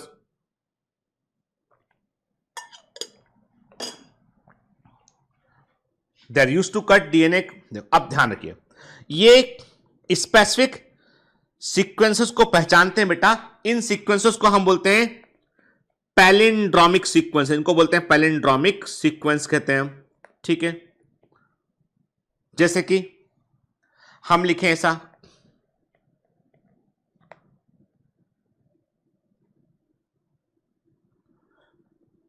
नहीं हम गलत लिखे, हम ऐसा लिखते हैं, ठीक है, GAATTC, हम ऐसे एग्जांपल लेते हैं ना, क्यों एग्जांपल से ना, आप बचपन में आपको ध्यान होगा जब आप छोटे रहे होगे ना, ठीक है, तो लोग बोलते होंगे कि एक ऐसा सेंटेंस बता चल जो उल्टा सीधा पढ़ने पर एक समान हो, तो आपने आंसर देते होंगे, आपने याद किया होगा, आपको पता होगा, तेजू के पापा के जूते, तेजू के पापा के जूते, बोलिए आप, कर लो उल्टा, जूते का उल्टा तेजू हो गया, तेजू के पापा के जूते, है ना। बोलते थे कि उल्टा पढ़ ले चाहे सीधा पढ़ ले एक समान, ये इंग्लिश जो है मलयालम, आप स्पेलिंग लिखिए उसका, सीधा पढ़िए उल्टा पढ़िए एक समान, है ना। तो बात इतनी सी है बेटा कि यहां पर भी क्या होता है कि डीएनए सीक्वेंस ऐसे होते हैं, पैलिंड्रोमिक सीक्वेंस वे सीक्वेंस होते हैं जो सीधा और उल्टा, उनका जो एक तो स्ट्रैंड होता है और दूसरा उसका कॉम्प्लीमेंट स्ट्रैंड होता है, दोनों एक समान उल्टा सीधा पढ़ने में एक समान होते हैं। जैसे फॉर एग्जांपल देखो, GAATTC एक स्ट्रैंड है, सामने वाला स्ट्रैंड क्या होगा, इसके सामने वाला स्ट्रैंड क्या होगा, इसके सामने वाला स्ट्रैंड क्या होगा बेटा, वो होगा C के सामने क्या आ गया, G आ गया, T के सामने क्या आ गया, A आ गया, T के सामने A आ गया, A के सामने T आ गया, A के सामने T आ गया, G के सामने C आ गया, आया, क्या हो गया, GAATTC, कॉम्प्लीमेंट्री हो गया इसका, GAATTC, यहां से पढ़ो GAATTC, GAATTC, एक समान हुआ कि नहीं हुआ, रिवर्स रिपीट में एक समान हुआ कि नहीं हुआ। ये पैलिंड्रोमिक सीक्वेंस होते हैं बेटा, इन्हीं स्पेसिफिक सीक्वेंस को जो है इस तरह के, इसी को नहीं, इस तरह के सीक्वेंस को जो है अलग अलग रेस्ट्रिक्शन एंजाइम अलग अलग सीक्वेंस को पहचानते हैं। जैसे इको R1 की बात करें हम इको R1 की बात करें हम, ये एस्चेरिचिया कोलाई से मिलने वाला रेस्ट्रिक्शन एंडोन्यूक्लियस एंजाइम है। इको R1 या Eco R first Escherichia coli से मिलने वाला रेस्ट्रिक्शन एंजाइम है। इसमें क्या है बेटा, ये कहां कट लगाता है, ये GAATTC में G के बाद यहां कट लगाता है, यहां कट लगाएगा, यहां कट लगाएगा, ठीक है, इसकी जगह फिक्स है, ठीक है, इस सीक्वेंस को पहचानेगा और यहां कट लगाएगा, के तो हर एक रेस्ट्रिक्शन एंजाइम का अपना एक स्पेसिफिक रिकॉग्निशन सीक्वेंस होता है जहां पर वो कट लगाता है, ठीक है, ठीक। अब बात करते हैं what are the types of the resting enzyme. एक वो जो हम कहते हैं कि जो एक्चुअली रेस्टिंग एंजाइम जो डीएनए में कट लगाते हैं उनके टाइप की बात करें तो एक तो होते हैं बेटा एक्सोन्यूक्लियस, जैसा एनसीईआरटी में लिखा उसके अकॉर्डिंग। एक्चुअली ये टाइप ऑफ रेस्टिंग एंजाइम नहीं होना चाहिए, type of nucleus enzyme. Basically it is the type of the nucleus enzyme, लेकिन एनसीईआरटी में जैसा लिखा वैसे ही पढ़ लेंगे इसको, ठीक है। गलत है, ठीक नहीं है। रेस्टिंग एंजाइम अपने आप में कैटेगरी होती है, तो एनसीईआरटी में ये गलत लिखा हुआ, पर हमने उसको वैसे ही लिया ताकि हम एग्जाम में कंफ्यूज ना करें। Actually it is the type of the nucleus enzyme के एक्सोन्यूक्लियस, जो बाहर से काम करते हैं, बाहर से डीएनए को के न्यूक्लियोटाइड को रिमूव करते हैं एक किनारे से दूसरे किनारे तक, वो उन्हें हम एक्सोन्यूक्लियस कहते हैं, ठीक है। फिर दूसरे होते हैं एंडोन्यूक्लियस, जो डीएनए को बीच में से कहीं से भी काट सकते हैं, उन्हें हम एंडोन्यूक्लियस कहते हैं। और एंडोन्यूक्लियस की एक कैटेगरी होती है रेस्ट्रिक्शन एंडोन्यूक्लियस। नॉर्मल एंडोन्यूक्लियस किसी भी जगह पर कट लगा सकते हैं, जबकि रेस्ट्रिक्शन एंडोन्यूक्लियस एक स्पेसिफिक पॉइंट पर कट लगाते हैं। पहला खोजा गया रेस्ट्रिक्शन एंडोन्यूक्लियस एंजाइम था HIND, सेकंड हिंद, सेकंड के HIND सेकंड हिंद सेकंड या HIND second is the first restriction endonuclease, ठीक है ना, जिसको हीमोफिलस इन्फ्लुएंजा को आइसोलेट किया गया था, ठीक है। ये रेस्ट्रिक्शन साइट जिसको हम पैलिंड्रोमिक सीक्वेंस कहते हैं, रेस्ट्रिक्शन साइट कहते हैं, वहां पे कट लगाते हैं। तो स्पेसिफिक पैलिंड्रोमिक सीक्वेंस को पहचानते हैं, ये डीएनए क्रम को पहचानते हैं, वहां पर ये कट लगाते हैं, ठीक है बेटा, है ना। फिर जो भी रेस्ट्रिक्शन एंडोन्यूक्लियस होते हैं वे डीएनए को सीक्वेंस को इंस्पेक्ट करते हैं, अपना मनचाहा जहां पे कट लगाने वाला रिकॉग्निशन सीक्वेंस उसको पहले ढूंढते हैं, ढूंढने के बाद उसको स्पेसिफिक सीक्वेंस पर कट लगा के उसे वो काट देते हैं, ठीक है। इसलिए इनकी एक्टिविटी जो है वो रेस्ट्रिक्टेड होती है, और चूंकि स्पेसिफिक सीक्वेंस पे कट लगाते हैं तो इसका मतलब हमें पता होता है कि ये एंजाइम यहां पर इस जगह पर कट वो लगा सकता है, सीक्वेंस वहां प्रेजेंट है, वहां पर ये कट लगा देगा, ठीक है। रिकॉग्निशन सीक्वेंस मैंने बताया बेटा आपको कि ये डीएनए के सीक्वेंस से होते हैं, जिनको हम जो है वो जिन्हें हम पैलिंड्रोमिक सीक्वेंस कहते हैं। उल्टा या सीधा पढ़ने पर ये हमको एक समान दिखाई पड़ते हैं, देखिए आप, है ना, ठीक है। फिर पैलिंड्रोमिक न्यूक्लियोटाइड सीक्वेंस मैंने आपको बताया बेटा, है ना, ये क्या होते हैं, ये न्यूक्लियोटाइड के सीक्वेंस होते हैं, डबल स्ट्रैंड डीएनए और आरएनए में हमको देखने मिल सकते हैं बेटा, ठीक है। और ये अपोजिट डायरेक्शन में जो है वो कॉम्प्लीमेंट्री स्ट्रैंड को पढ़ोगे, अपोजिट डायरेक्शन में एक समान हमको वो दिखाई पड़ेंगे, ठीक है ना, क्लियर, ऑलरेडी डिस्कस कर चुके हैं। डीएनए लाइगेज क्या होते हैं बेटा, ये डीएनए फ्रेगमेंट को जोड़ने वाले होते हैं, ये भी हम ऑलरेडी बात कर चुके हैं। ये क्या करते हैं, ये फास्फोडाइस्टर बॉन्ड को बनाकर डीएनए के दो स्ट्रैंड को दो डीएनए के फ्रेगमेंट को आपस में ये जोड़ देते हैं, ये, ठीक है ना। Restriction enzyme cut DNA strand a little away from the center of the palindromic site but between the same two bases of the opposite strand, ठीक है। This leaves single strand portion of the at the end, thereby overhanging stretches called sticky end on each strand। अब ये क्या बोल रहा है हम बात करते हैं, यहाँ पे देखते हैं आगे इसको, ठीक है। They form hydrogen bond with their complementary cut counterpart, ठीक है। अब इतनी सी बात है कि स्टिकी एंड डीएनए का क्या होता है, इसको पहले हम अच्छे से समझते हैं कि क्या मतलब है स्टिकी एंड ऑफ डीएनए का मतलब क्या है। तो एक काम करते हैं, स्टिकी एंड का मतलब यहां पे हम समझते हैं क्या होता है कि जैसे एक डीएनए, ठीक है, इसमें सीक्वेंस है GAA TTC, GAA TTC इसका सीक्वेंस है ना बेटा, यूरो बेस्पेरिन में ऐसा है, ठीक है। कट लगा, कट कहां लगा, कट लगा यहां पे, यहां से काट दिया इसको हमने और यहां से काट दिया इसको हमने, ठीक है।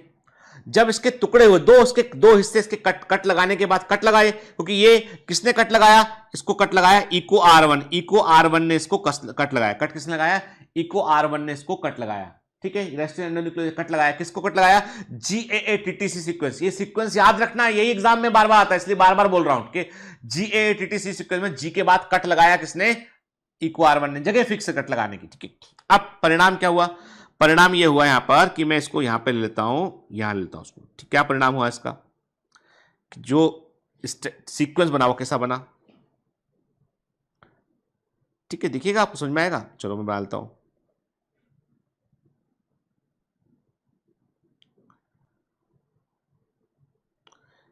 एक काम करता हूं, मैं जगह मेरे पास कम है तो मैं पीछे कहीं जाता हूं, किसी खाली स्लाइड में, हाँ यहां जाता हूं, ठीक है। क्या बनेगा देखो,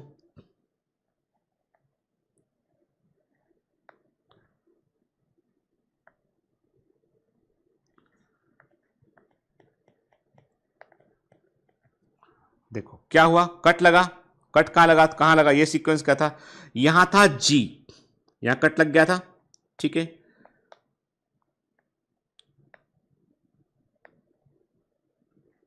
यहां भी था जी, कट लगा, जी था, ए ए टी टी सी,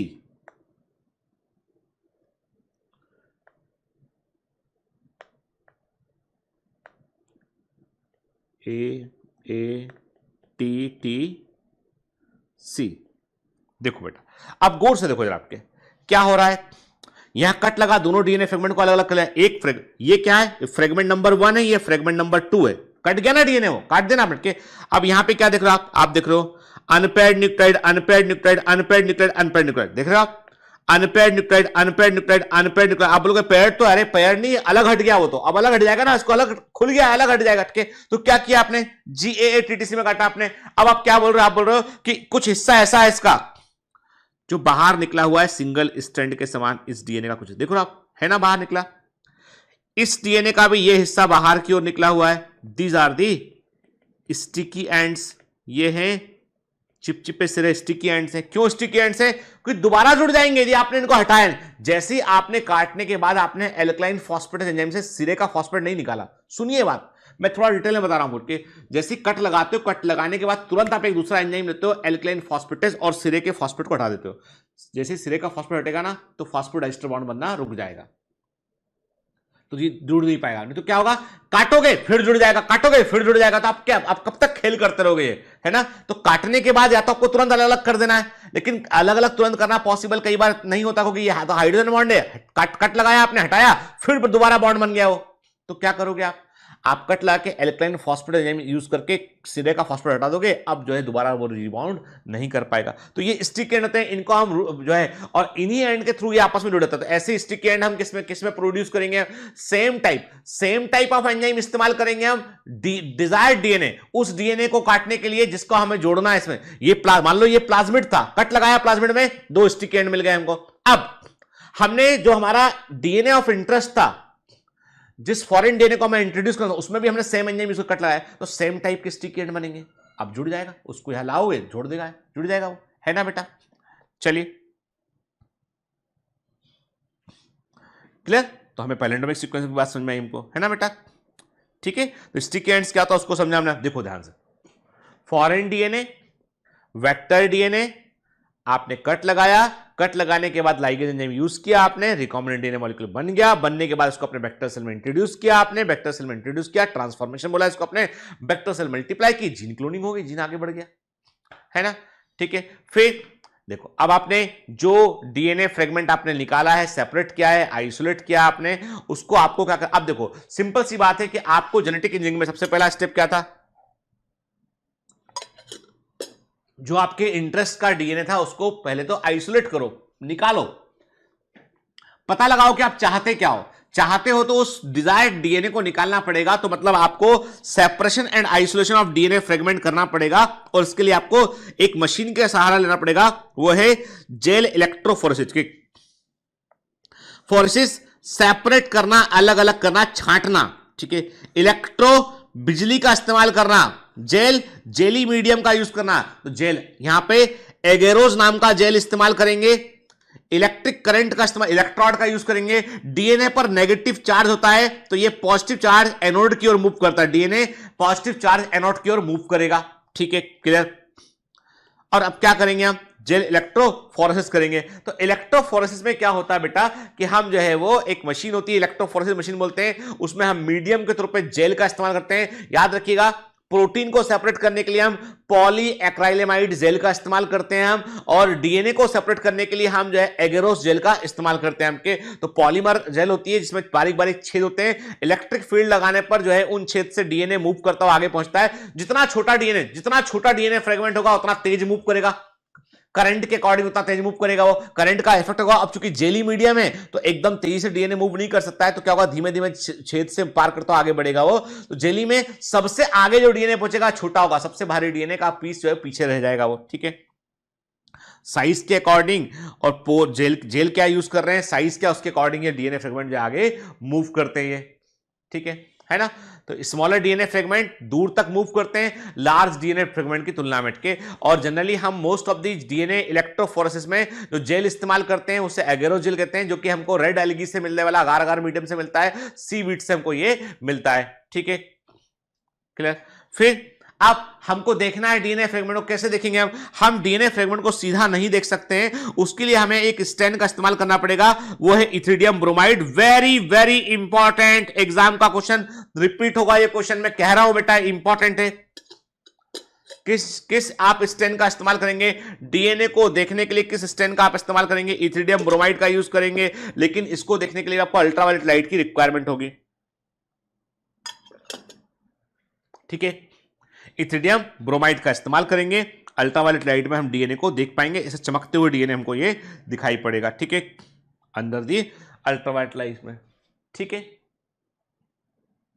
फिर what is the meaning of illusion? Illusion का मतलब होता है कि आपने मनचाहा डीएनए फ्रेगमेंट आपको दिख गया कि हाँ ये साइज का डीएनए फ्रेगमेंट यहां मिल गया है, आप जेली को कट लगाएंगे, जैसे केक निकालते हैं ना, केक में कट लगा के एक पीस निकाल लेते हैं हम, ऐसे आप निकाल लेंगे। तो purification of desired DNA fragment from gel, gel से हम जो है उस डिजायर्ड डीएनए फ्रेगमेंट को हम कट लगा के निकाल लेते हैं, इसे हम इल्यूजन कहते हैं। तो इल्यूजन क्या होता है? ये एक्सपेक्टेड क्वेश्चन में से एक है बेटा। अब आप बोलोगे हर चीज एक्सपेक्टेड बोल रहे हैं आप, नहीं बेटा, कुछ पॉइंट ऐसे हैं जो बड़े इंपॉर्टेंट है इस साल के लिए, दिमाग में डाल लीजिए। तो elution is the purification of desired DNA fragment from the gel using the various method. ठीक है, क्लियर।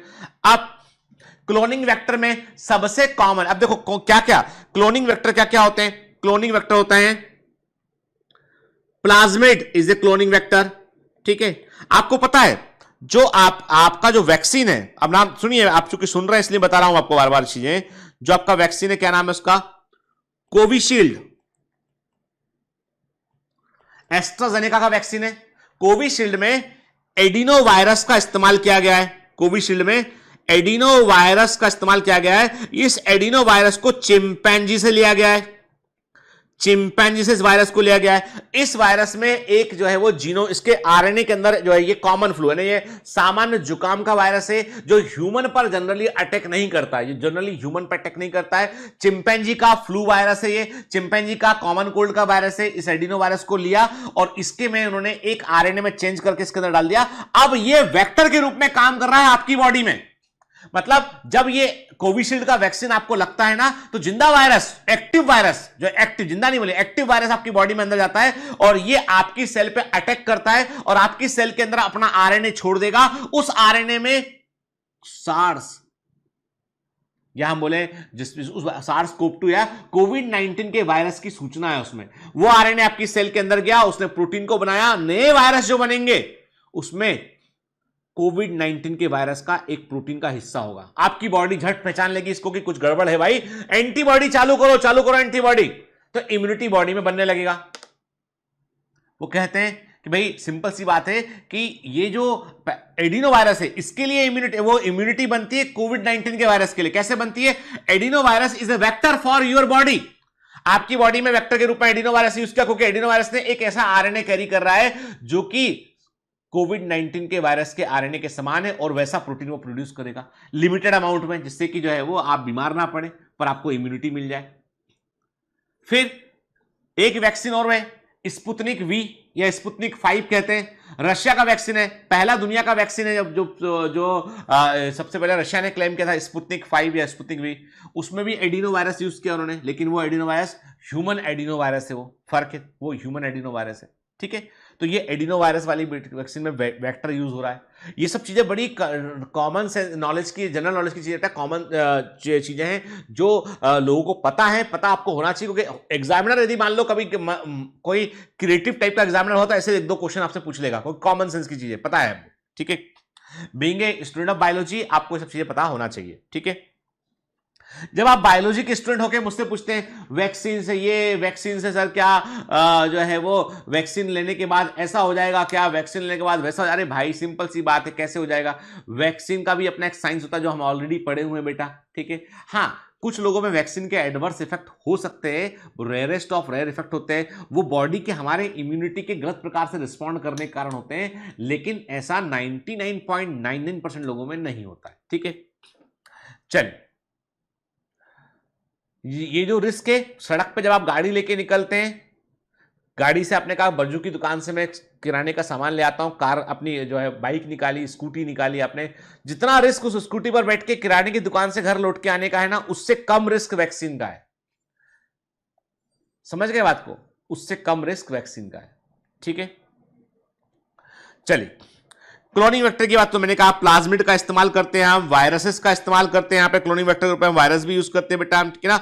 ठीक है, तो मतलब ये कि हमें मल्टीपल, हम क्या करते हैं बेटा, हम जो है वो क्लोनिंग वेक्टर के रूप में जेनेटिक में जनरली हम प्लाज्मिड का यूज करते हैं। Plasmid are the very good vector. इनमें इससे खास बात ये होती है कि हमको अपने लिए कोई प्रोडक्ट तैयार करना है बैक्टीरिया की हेल्प से, तो हम प्लाज्मिड ही यूज करते हैं। और प्लाज्मिड के में एंटीबायोटिक रेजिस्टेंस जीन होते हैं, जो प्लाज्मिड में जो एंटीबायोटिक रेजिस्टेंस जीन होते हैं, ध्यान से बात सुनिए, प्लाज्मिड के अंदर जो एंटीबायोटिक रेजिस्टेंस जीन होते हैं ना, ये नॉन ट्रांसफॉर्मेंट और ट्रांसफॉर्मेंट को पहचानने में हेल्प करते हैं कि कौन से बैक्टीरिया में परिवर्तन हो चुका है, किसमें नहीं हुआ है, किसमें जेनेटिक रिकॉम्बिनेशन हो चुका है, किसमें नहीं हुआ। रिकॉम्बिनेंट्स को नॉन रिकॉम्बिनेंट से अलग करने में ये एंटीबायोटिक रेजिस्टेंस जीन हमारी मदद करते हैं। कैसे करते हैं हम आगे बात करेंगे। ठीक है, देखिए ये एक प्लाज्मिड का मिस्टर, और एनसीईआरटी में जो स्ट्रक्चर देखा बेटा बहुत अच्छे से याद रखना, उसमें रोप प्रोटीन क्या होता है, कि कहां पे वार्म प्रोटीन, सब पूरा स्ट्रक्चर एकदम दिमाग में आपके रहना चाहिए। ठीक है ना बेटा, क्लियर। इसमें ओरी is the most important side बेटा, याद रखिएगा। ठीक है, तो मैंने क्या कहा आपसे कि the following are the features that are required to facilitate the cloning into vector. एक ओरी ओरिजिन ऑफ रेप्लिकेशन, मैंने कहा इसके बगैर डीएनए अपने को रेप्लिकेट नहीं कर सकता है। सिलेक्टेबल मार्कर के, इसमें जो आपका प्लाज्मिड जो भी आप वेक्टर के रूप में यूज कर रहे हो, उसमें कोई सीक्वेंस ऐसा होना चाहिए जिस सीक्वेंस की एक्सप्रेशन से, उसकी मदद से आप उसको पहचान सके, उसे सिलेक्टेबल मार्कर कहते हैं। जनरली सिलेक्टेबल मार्कर के लिए हम एंटीबायोटिक रेजिस्टेंट जीन का हम इस्तेमाल करते हैं। ठीक है, ट्रांसफॉर्मेशन का मतलब क्या है बेटा, कि हम जो है वो it is the process to introduce piece of DNA into host cell. Host cell में जो रिकॉम्बिनेंट डीएनए आप इंट्रोड्यूस करते हो बेटा, उसे हम ट्रांसफॉर्मेशन प्रोसेस कहते हैं। ठीक है ना, ये जो जीन होते हैं, ये जीन जो है वो gene encoding resistance to antibiotics. देखो सिंपल सी बात है बेटा कि हम क्या करते हैं, जो सिलेक्टेबल मार्कर के रूप में जो जीन इस्तेमाल करते हैं, वो जीन क्या होते हैं, वो जीन होते हैं क्या, वो होते हैं सिलेक्टेबल मार्कर के रूप में जो जीन यूज करते हैं वो एंटीबायोटिक रेजिस्टेंट जीन होते हैं। ठीक है ना, क्लियर। अब क्लोनिंग साइट की बेटा हम बात करते हैं, तो याद रखिए to link foreign DNA vector need to be. अब आपको जो है वो यदि फॉरेन डीएनए को आपको वेक्टर में इंट्रोड्यूस करना है, तो उसमें एक क्लोनिंग साइट क्लोनिंग के जोड़ने के लिए फॉरेन डीएनए को आपको प्लाज्मिड से जोड़ना है, तो कम से कम एक स्थान ऐसा होना चाहिए जहां पर रेस्टिनेंट एंडोन्यूक्लियर एंजाइम काम करता हो। यदि एक से अधिक होंगे तो क्या होगा, अरे पूरा डीएनए कई हिस्सों में टूट जाएगा, आप समझ ही नहीं पाएंगे टुकड़ा कहां से कहां चला गया इसके। तो आपको क्या करना है, आपको चुनना है कि एक ऐसा एंजाइम चुनना है आपको जिसके लिए उस वेक्टर में एक रिकॉग्निशन साइट हो। वहां पे काट दिया आपने इसको, सिंगल साइट उठ के, ठीक है ना, और उसके बाद आपने फॉरेन डीएनए को भी उसी एंजाइम से काटा आपने और उसको वहां पर जोड़ दिया, लाइगेट कर दिया, डीएनए लाइगेज की वजह से आपने उसको वहां पर जोड़ दिया। ठीक है, अब देखो ये इमेज आपको अच्छे से याद रखना, वेरी वेरी इंपॉर्टेंट के ये बेटा एक टफ क्वेश्चन में से एक हो सकता है, इंपॉर्टेंट इमेज है, याद रखना आपको, इसका लेवलिंग एकदम दिमाग में रहना चाहिए बेटा। ठीक है, देखो ये क्या है, ओरी या ओरिजिन ऑफ एप्लीकेशन। ठीक है, ये रोप प्रोटीन होता है बेटा, रोप प्रोटीन जो होता है ये code for the protein involve in the replication of plasmid. Plasmid को के रेप्लिकेशन के लिए कुछ स्पेसिफिक प्रोटीन की रिक्वायरमेंट होती है, वो रोप सीक्वेंस उसको बनाता है, रोप प्रोटीन से बनता है। ठीक है ना, ठीक है, फिर ये क्या देख रहे हो आप, साल फर्स्ट, वॉर्म एच फर्स्ट, हिन थर्ड, स्क्ला फर्स्ट, Eco R1, PVU1, PST1, PVU second. These are the site for restitution endonuclear enzyme। ये क्या है बेटा, ये सभी के सभी PVR, ये जो प्लाज्मिड देख रहे हो ये एश्चेरिया कोलाई का प्लाज्मिड है, PVR322 के, PVR322 is the most commonly use plasmid in animal genetic engineering. ठीक है ना, तो PVR322 देख रहे हैं आप, एश्चेरिया कोलाई का से मिला हुआ प्लाज्मिड है ये। ठीक है, P फॉर प्लाज्मिड है यहाँ पे बेटा। ठीक है, ठीक, फिर हम क्या देख रहे हैं बेटा यहाँ पे कि ये जो है वो ये इसमें जो है आपको हिन third, eco R1, warm H1, ये सब आपको जो है वो रेस्टिनेशन साइट दिखाई पड़ रही है, तो आप एक साइट चुन लेंगे जिसमें कि आप और जनरली हम क्या करते हैं, अब आप बोलोगे सर कौन सी साइट चुनोगे आप, हमको चुनना होगा बेटा, तो देखो अब ये क्या लिखा है, एम्प-R लिखा है, एम्प-R मतलब एम्पिसिलिन रेजिस्टेंस, टेट-R मतलब टेट्रासाइक्लिन एम्पिसिलिन एंटीबायोटिकली रेजिस्टेंस वाला करेक्ट जीन ये वाला है। ठीक है। टेट्रासाइक्लिन के लिए रेजिस्टेंस वाला जीन ये वाला है, ठीक है। अब आप बोलोगे सर कहां जोड़ोगे आप, मैं बोलूंगा कि भैया मैं कहां जोड़ूंगा, मैं जोड़ूंगा मेरी बात, मैंने जोड़ूंगा इसको मान लो मैंने कहा ये वाम H1 को चुन लिया मैंने, यही मैंने एंजाइम चुना, मैंने इसी एंजाइम से मैंने यहां पे कट लगाया और मैंने फॉरेन डीएनए में कट लगाया, जोड़ दिया। आप बोलोगे क्या फायदा, आप यहां भी तो जोड़ सकते हो, आप यहां भी जोड़ सकते हो। आप प्रॉब्लम ये है बेटा, यहां जोड़ूंगा तो ये रॉप वाला जीन जो है टूट जाएगा दो हिस्सों में, काम नहीं कर पाएगा, ये काम नहीं कर पाएगा तो वो प्रोटीन नहीं बनेंगे जिससे रेप्लिकेशन होना है प्लाज्मिड का, तो प्रोग्राम फेल हो जाएगा। अब मुझे क्या करना है, मुझे वहां जोड़ना है फॉरेन डीएनए को जहां जोड़ने के बाद, जैसे मैंने जिस प्लाज्मिड में मैंने नहीं जोड़ा उसके पास में एम्पीसिलिन का रेजिस्टेंस प्रेजेंट है, उसके पास में टेट्रासाइक्लिन का रेजिस्टेंस भी प्रेजेंट है, लेकिन जिसमें जोड़ दिया मैंने वहां पे क्या हुआ, वहां पे क्या हुआ बेटा, वहां पे मान लो फॉरेन डीएनए ये आके जोड़ दिया, मान लो मैंने ये जोड़ जुड़ के, अब क्या टेट्रासाइक्लिन का जीन काम कर पाएगा, नहीं कर पाएगा, क्योंकि आपने बीच में कोई कट लगाया और बीच में आपने कोई दूसरा जीन लाके टिडिंग अंदर डाल दिया आपने, तो ये काम करेगा क्या, टेट्रासाइक्लिन वाला जीन काम नहीं करेगा। मतलब इंसर्शन के बाद आपने फॉरेन डीएनए को इंसर्ट किया, उसके बाद क्या हो गया, इसका इनएक्टिवेशन हो गया, इंसर्शनल इनएक्टिवेशन, डाल दिया फॉरेन जीन को जाके, तो अब आप कैसे पहचानोगे इसको, आपने कहा कि काम करते हैं हम बैक्टीरिया की कॉलोनी तैयार करते हैं, कुछ बैक्टीरिया लिए हमने, एम्पीसिलिन रेजिस्टेंस में डाला हमने, सब सर्वाइव कर गए, कुछ नहीं बिगड़ा। टेट्रासाइक्लिन रेजिस्टेंस में डाला हमने, कुछ बैक्टीरिया वहां सर्वाइव कर गए, कुछ मरने लगे, एक दूसरी कॉलोनी के बैक्टीरिया हमने जो उठाए थे वहां से मर रहे हैं, जो टेट्रासाइक्लिन मीडियम में जो मर रहे हैं, मतलब क्या है, वो ट्रांसफॉर्मेंट है कि नॉन ट्रांसफॉर्मेंट है, वो ट्रांसफॉर्मेंट है कि नॉन ट्रांसफॉर्मेंट है, वो ट्रांसफॉर्मेंट है। क्यों मर रहे हैं, क्योंकि उनका जीन डिस्ट्रॉय कर दिया आपने, तो उनके मरने से मालूम चल रहा है कि इनके अंदर आपने फॉरेन डीएनए सही से डाल दिया है। आई बात समझ में, this is the insertional inactivation, ठीक है। चलो देखते हैं क्या लिखा है एनसीईआरटी में। जब हम इंसर्शनल इनएक्टिवेशन की बात करते हैं बेटा, क्या लिखा है, the method of screening of presence of recombinant plasmid is based on the principle that the clone DNA fragment disrupt the coding sequence of gene. This is the insertion inactivation. Very very important. ठीक है, अरे common sense की बात है ना बेटा, वो gene तो काम कैसे करेगा वो जीन,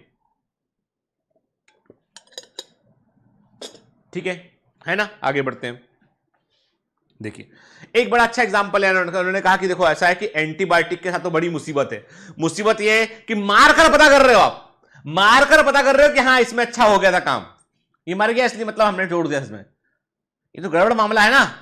मतलब ये है कि यदि आप मारकर पता कर रहे हो कि ये बैक्टीरिया मर रहा है, मतलब मैंने सही से जोड़ा था इसलिए मर गया, ये है थोड़ा प्रैक्टिकली समझ में आता है ना।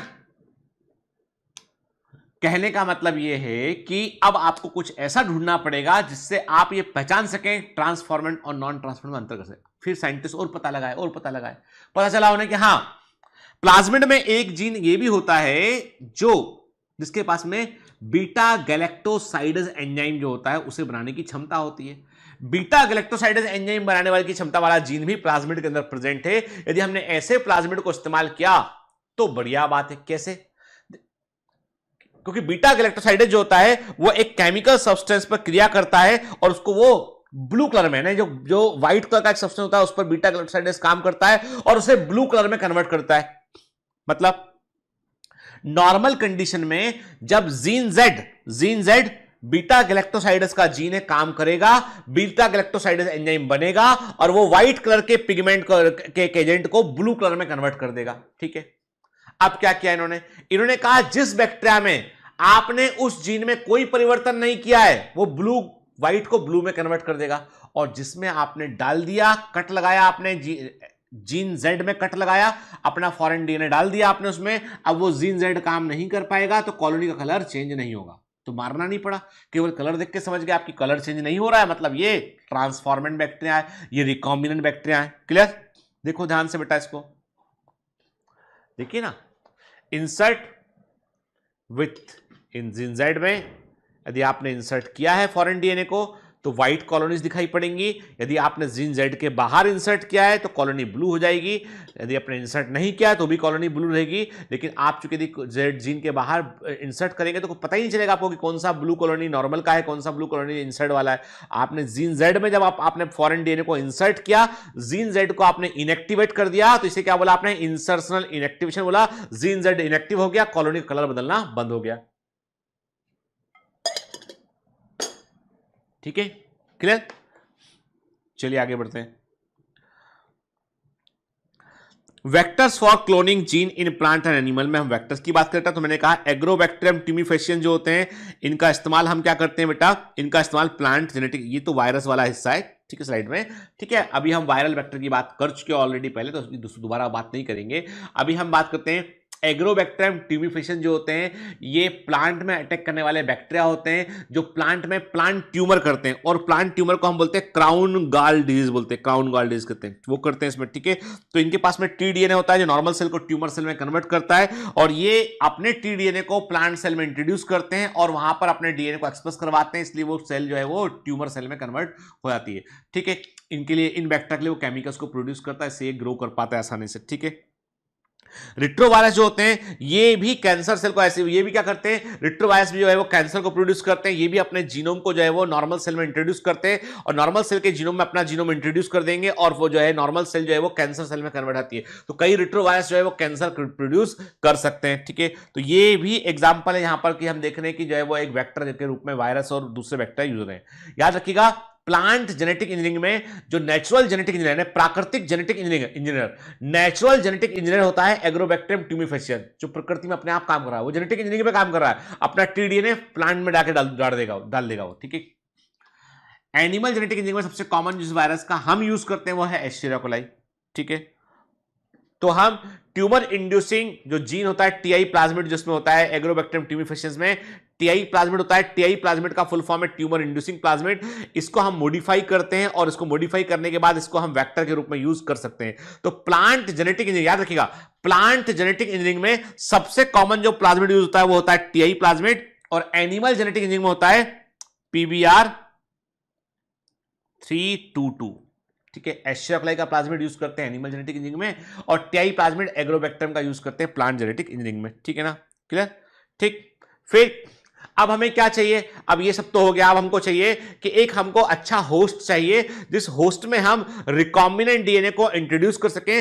होस्ट के अंदर रिकॉम्बिनेंट डीएनए को डालना मतलब ट्रांसफॉर्मेशन कर सकें इसका। ठीक है, इसके लिए क्या करते हैं हम जनरली जो है वो एक सिंपल केमिकल ट्रीटमेंट करते हैं डाइवेलेंट कैल्शियम आयन से, जिससे कि होस्ट सेल की इफिशिएंसी बढ़ जाती है, सेल वॉल के पोर का साइज बढ़ जाता है, और रिकॉम्बिनेंट डीएनए प्लाज्मिड को हम होस्ट सेल वेक्टर सेल में इंट्रोड्यूस कर पाते हैं। तो डाइवेलेंट आयन का यूज करते हैं, एक तरीका तो ये हो गया बेटा। ठीक है, दूसरा तरीका ये होता है कि हम हीट शॉक मेथड का इस्तेमाल करते हैं। आरडीएनए को यदि हमें जो है वो होस्ट सेल में इंट्रोड्यूस करना है, तो पहले हम होस्ट सेल को आइस में रखते हैं, बर्फ में रखते हैं, फिर उसको हम जो है 42 डिग्री सेल्सियस टेम्परेचर पर एकदम से गर्म करते हैं। हीट शॉक लगता है, अचानक से मेम्ब्रेन के साइज या सेल वॉल के जो साइज होते हैं, मेम्ब्रेन का साइज सेल का जो है वो बढ़ जाता है, और उससे फिर क्या होता है कि उससे जो है वो डीएनए अंदर इंट्रोड्यूस होता है बेटा। फिर से उसको हम जो है वो आइस में रख देंगे, तो फिर से मेम्ब्रेन का साइज छोटा हो जाएगा। ठीक है, तो ऐसे भी हम करते हैं। तो कई बार क्या होता है, कई तरीके होते हैं। डाइवेलेंट आयन का इस्तेमाल करेंगे हम,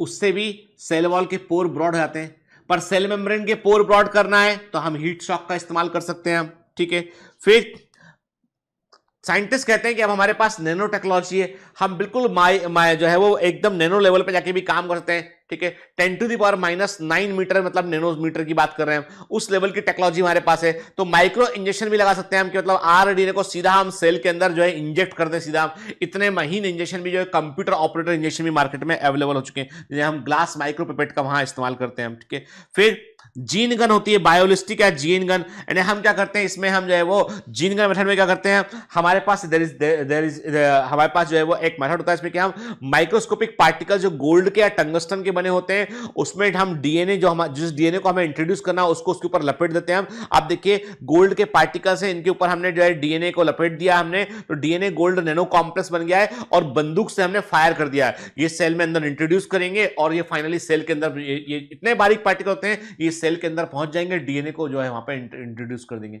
इसे बायोलिस्टिक या जीन गन टेक्निक कहते हैं, ठीक है। फिर लास्ट तरीका ये है कि डिसआर्म्ड पैथोजन, जैसे कि हम एग्रोबैक्टीरियम ट्यूमिफिकेशंस का इस्तेमाल करते हैं इनमें। अब देखो ये जो तरीका है, इस तरीके को हमने कहां यूज किया, प्लांट में हमने जो है एग्रोबैक्टीरियम ट्यूमिफिकेशंस में इस्तेमाल किया, जो सेल को इन्फेक्ट तो करेगा, रिकॉम्बिनेंट डीएनए को सेल के अंदर ट्रांसफर कर देगा। यही तरीका हम इस्तेमाल कर रहे हैं कोविशील्ड वैक्सीन में, यही तरीका इस्तेमाल कर रहे हैं हम किसमें, स्पुतनिक 5 वैक्सीन में, यही तरीका इस्तेमाल कर रहे हैं हम जॉनसन एंड जॉनसन के वैक्सीन में, जो कोविड-19 का वैक्सीन है। इनमें हम एडिनो वायरस यूज कर रहे हैं, जिसका एडिनो वायरस का डीएनए हटा के उसमें हमने जो है वो SARS-CoV-2 का एक आरएनए का एक फ्रेगमेंट डाल दिया है, जो हमारे लिए आरएनए जो है प्रोटीन को बनवाता है, ठीक है, क्लियर। देखिए एग्रोबैक्टीरियम ट्यूमिफिकेशंस, हमने इसका टीआई प्लाज्मिड लिया, कट किया हमने डीएनए ऑफ इंटरेस्ट को जड़ा प्लाज्मिड के अंदर, टीआई प्लाज्मिड में हमने कट लगाया और वहां पे हमने DNA containing gene of interest को हमने डाला उसमें।